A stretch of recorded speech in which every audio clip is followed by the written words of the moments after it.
एक छोटे से गांव में एक पुरानी हवेली थी जिसका नाम था राजमहल।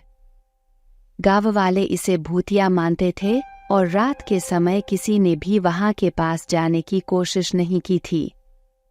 लेकिन एक जॉन नामक युवक ने निश्चित किया कि वह इस रहस्यमय हवेली का पर्दाफाश करेगा। पहली रात जॉन ने अपने दोस्तों को लेकर हवेली की तरफ बढ़ा। रात के 12 बजे पर हवेली में अजीब ध्वनियां सुनाई देने लगी, लेकिन वह नहीं डरा। धीरे धीरे वे एक पुराने कमरे में पहुंचे जिसमें अनुपम रूप से रखे गए एक पुराने खाते में कुछ बहुत ही अजीब और भूतपूर्व चित्र थे।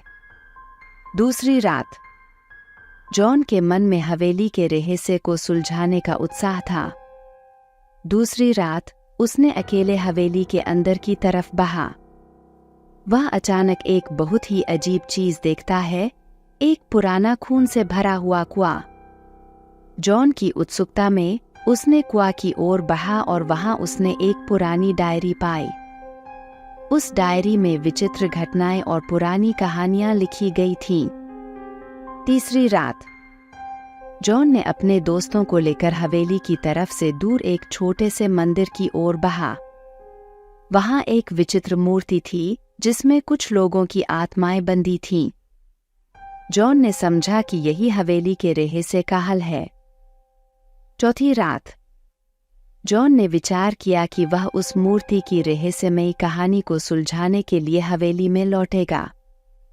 चौथी रात उसने हवेली के भूतिया कमरे में 2 अजीब आत्माओं से मुलाकात की जो उससे अपनी दुखभरी कहानियां साझा करती हैं।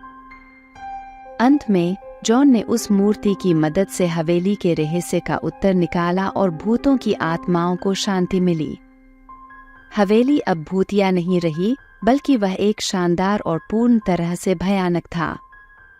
यह कहानी हमें यह सिखाती है कि कभी-कभी रहस्यमयी चीजें हमारे जीवन में अद्वितीय रूप से प्रकट हो सकती हैं और उनका सामना करना हमें नए दृष्टिकोण और अनुभव से आगे बढ़ सकता है।